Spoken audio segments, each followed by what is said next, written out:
ان کی طبیعت صاف کر چکے تھے ضیاء صاحب.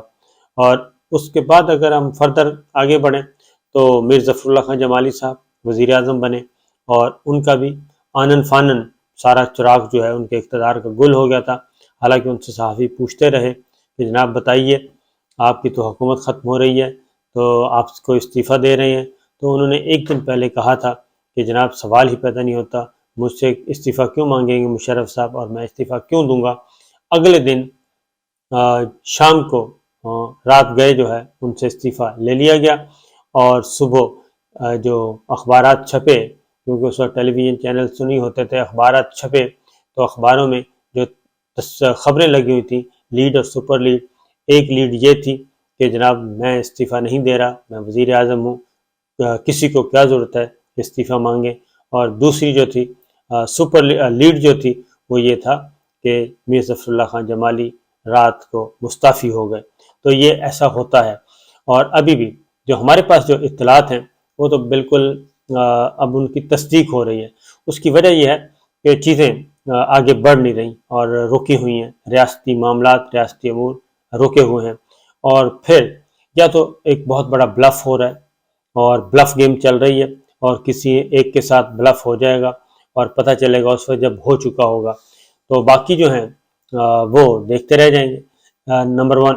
دوسری یہ ہے کہ افغانستان کی جو صورتحال، افغانستان کے راستے پاکستان کی جو صورتحال ہے، وہ مجھے لگ رہا ہے کہ میں بار بار میری بات بھی ہوئی، وہ کہتے ہیں کہ ادھر ایک بڑی لڑائی جو ہے وہ چھڑنے جا رہی ہے افغانستان والی سائڈ پہ، اور یہ بڑا کام ہونے جا رہا ہے. اور اس کے مطابق اکارڈنگلی پاکستان میں بھی جو سیاسی منظرنامہ ہے اس کے مطابق ہوگا. جتنی ضرورت ہوگی امریکہ بہادر کو اس کے مطابق وہ ادھر بھی ہمارے ہاں بھی اسی طرح کا نظام لے آئیں گے جیسے ان کو سوٹ کرے گا. تو اس لیے دیکھنا یہ ہے کہ یہ ایک نئی جو افتاد آن پڑی ہے، نئی لڑائی کی شنید ہے، اس سے اللہ تعالیٰ محفوظ رکھے.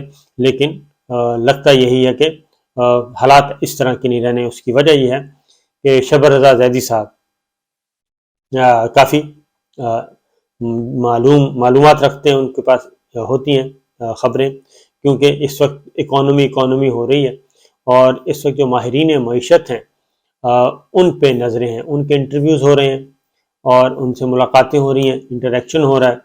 اور اگر ماہرین معیشت سے انٹریکشن شروع ہو جائے تو پھر اس کا مطلب بڑا کلیئر ہوتا ہے کہ معاملہ گڑبڑ ہے. گڑبڑ ہی نہیں ہے بلکہ کافی زیادہ گڑبڑ ہے. اور یہ بھی اطلاعات آ رہی ہیں کہ نگراں سیٹ اپ اگر ہوگا تو پھر جو نگراں کیبنٹ آئے گی اور نگراں پرائم منسٹر آئیں گے تو وہ بھی پھر پولیٹیکل فگر نہ ہو، اور وہ بھی ماہرین معیشت میں سے کسی ایک کو لیا جائے، ماہر معیشت ہو. اور اس کے لیے آپ کو معلوم ہے حفیظ شیخ صاحب سے بہتر آدمی کون ہو سکتا ہے، کیونکہ ان کا تجربہ بھی ہے، سینیٹر بھی رہ چکے ہیں، وزیر بھی رہ چکے ہیں، اور عمران خان صاحب کے ساتھ بھی رہ چکے ہیں، پیپلز پارٹی کے ساتھ بھی رہ چکے ہیں، مسلم لیگ نواز کو بھی کوئی اعتراض نہیں ہونا. تو حفیظ شیخ صاحب اگر نگراں سیٹ اپ کے طور پہ، نگراں وزیر اعظم کے طور پہ آ جاتے ہیں تو کیا مذائقہ ہے. باقر رضا کو گورنر اسٹیٹ بینک سابق جو ہیں ان کو بھی یاد کیا جا رہا ہے. شبر رضا زیدی نے کہا کہ یہ سب کراچی میں موجود ہیں، لیکن ہمارے پاس جو اطلاعات ہیں وہ یہ ہیں کہ نہیں، یہ معاملہ کچھ اس سے آگے جا سکتا ہے اگر اس طریقے سے ہو گیا. رزسٹ کر رہی ہے مسلم لیگ نواز کے اندر سے ہی آوازیں اب اٹھنا شروع ہو گئی ہیں. پیپلز پارٹی خورشید شاہ صاحب نے کہہ دیا کہ جناب میں سوال ہی پیدا نہیں ہوتا. خواجہ آصف صاحب آ گئے ہیں میدان میں، خواجہ سعد رفیق آ گئے ہیں، اور اس طریقے سے آہستہ آہستہ شور مچنا شروع ہو گیا. تو اس کا مطلب بڑا کلیئر ہے کہ کہیں نہ کہیں تو کچھ تو ڈسکس ہوا ہوگا جس کی وجہ سے یہ چیزیں باہر نکلی. بعض اوقات یہ بھی ہوتا ہے کہ پلس چیک کی جاتی ہے، پلس چیک کرنے کے لیے بھی ایک ماحول بنایا جاتا ہے، اور اس کے اکارڈنگلی پھر جیسی پلس واپس ملتی ہے اس کے مطابق پھر فیصلے بھی کیے جاتے ہیں. یہ ریاست کے معاملات ہیں. لیکن آج جی ایک اور بھی دن ہے اہم، 27 دسمبر ہے. 27 دسمبر 2007 محترمہ بے نظیر بھٹو ان کا قتل ہوا تھا، انہیں شہید کر دیا گیا تھا دہشت گردی کے ایک منظم کارروائی کے تحت. اور محترمہ بے نظیر بھٹو پنڈی میں اس وقت میں بھی رپورٹنگ کرتا تھا جی، اور یہ خبر بھی اتفاق سے میں نے ہی بریک کی تھی، کیونکہ کچھ ہمارے سورس تھے جو ہاسپٹل میں تھے، اور وہ مجھے اس دن لمحہ بلمحہ رپورٹ کر رہے تھے۔ اور اس دن کو اگر میں یاد کروں 27 دسمبر 2007 کو، تو بڑا ہی ہسٹوریکل ڈے ہے میرے کیریئر کے اعتبار سے، کیونکہ اس دن ہم نے بہت زیادہ وقت گزارا ایوان صدر میں۔ پرویز مشرف صاحب صدر پرویز مشرف تھے، جنرل صدر پرویز مشرف صاحب تھے، اور وہ ایک پاکستان ٹیلی ویژن کا ایک پروگرام کرتے ہوتے تھے، ریکارڈ ہوتا تھا، اور الیکشن سے پہلے، کیونکہ الیکشن اناؤنس ہو چکے تھے، تو اس سے پہلے پریزیڈنٹ مشرف ہفتے میں ایک پروگرام ریکارڈ کیا جاتا تھا، اور وہ پروگرام پھر پاکستان ٹیلی ویژن نشر کرتا تھا، اس میں سوال جواب ہوتے تھے۔ اور 27 دسمبر کو ہم نے ایوان صدر میں کافی وقت گزارا۔ راشد قریشی صاحب تھے اور پرویز مشرف صاحب تھے، اور ہمارے ساتھ جو پروگرام یہ ہوسٹ کون کرتے تھے، بڑی ہسٹوریکل شخصیت ہیں، وہ ہیں ہمارے دوست کامران شاہد، وہ ہوسٹ کرتے تھے۔ اس میں میں بھی تھا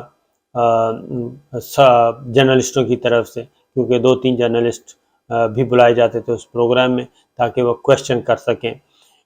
تو ایک میں تھا، ایک حافظ طاہر خلیل صاحب ہمارے دوست ہیں بہت اچھے، وہ بھی اس دن ادھر ہی تھے۔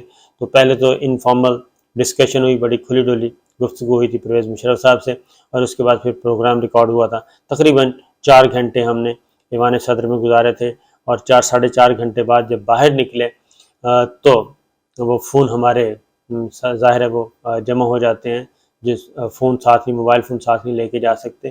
تو جب ہم نے ریسیپشن سے فون اٹھائے تو دیکھا تو نواز شریف صاحب پہ بھی خبر چلی کہ نواز شریف صاحب پہ بھی حملہ ہوا ہے، قاتلانہ حملہ ہوا، لیکن اس میں محفوظ رہے ہیں۔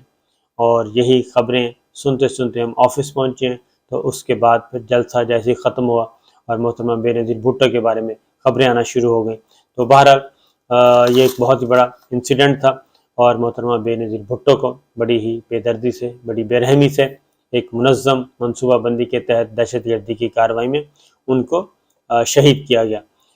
تو اللہ تعالیٰ جی ان کے درجات بلند کرے، اور ان کے قتل کا معمہ ابھی تک حل نہیں ہو سکا، کیونکہ پاکستان میں یہی ہے جی، جتنے بھی پولیٹیکل اور یہ ہائی پروفائل کیسز ہوتے ہیں اس میں معمہ کم ہی حل ہوتا ہے، کبھی کم ہی کھرا ملتا ہے کہ یہ کہاں جاتے ہیں جی کھرے۔ بہرحال دوسرا ایک اور بھی جاتے جاتے بات کرتے ہیں کہ پاکستان کی جی اس وقت اسلام آباد کی صورتحال بہت ہی گمبھیر ہو چکی ہے۔ امن و امان کے حوالے سے خطرناک خبریں آ رہی ہیں۔ امریکہ، برطانیہ کے بعد آسٹریلیا اور سعودی عرب نے بھی اپنے شہریوں کو، اپنے سفارتکاروں کو، ان کے اہل خانہ کو بہت زیادہ محتاط رہنے کی ہدایت کر دی ہے کہ وہ بلا ضرورت باہر نہ نکلیں۔ وفاقی دارالحکومت اسلام آباد میں سیکورٹی کی یہ صورتحال ہے، اور ہائی الرٹ، ریڈ الرٹ، جتنا بھی جو بھی کہہ سکتے ہیں، اس حد تک خطرات منڈلا رہے ہیں کہ خدا نخواستہ کوئی خودکش حملہ نہ ہو جائے، ایک ہو چکا ہے اور کوئی نہ ہو جائے۔